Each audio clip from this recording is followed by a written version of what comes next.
head sõbrad, puhkipausi on möödas, 10 päeva puhkust vahelduseks.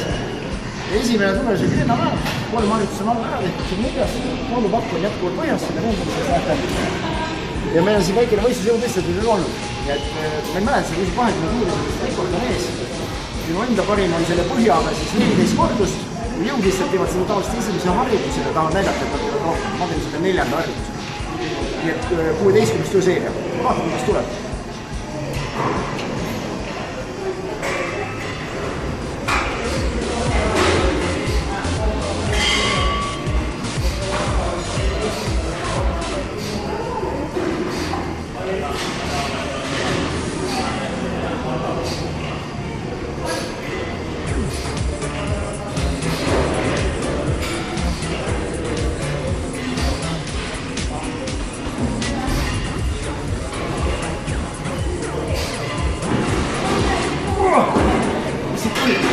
Teist äkki.